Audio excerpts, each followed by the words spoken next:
Hello. Nakita na rin kita personal.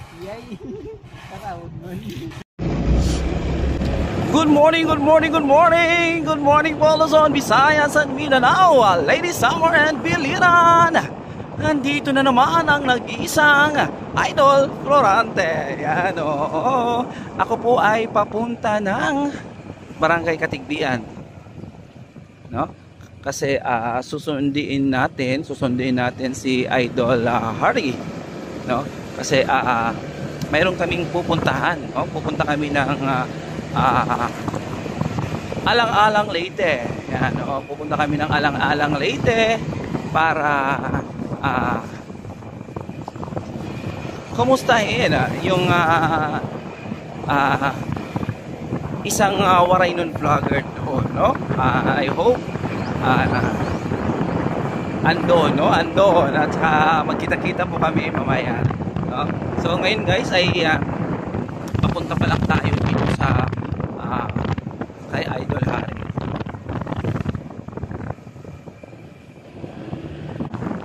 Ngayon syempre happy Sunday po sa ating lahat. Ayan, happy Sunday po sa lahat. Mag-iingat po tayo dahil medyo maulan-ulan ang panahon.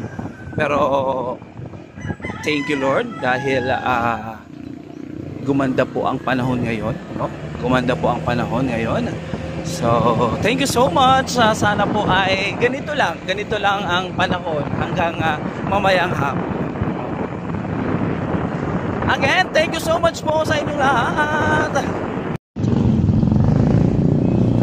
Ayan guys, maupay agahapin na no? Kararating lang namin dito sa Alang-Alang Leyte. Ayan, kasama natin sa Idol Harry. Nag-aantay tayo kay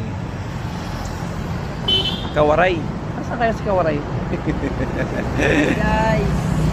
Guys, sari kami Alang-Alang. Kaupo di Idol Florante. Ayaw niyo kang alimti mag-follow via page. Ayaw nito. Ayaw nagkita kami. Gasi ko, dako iyab, kuha ta siya ako. Pero parang pares lang yan. Chabihay yari.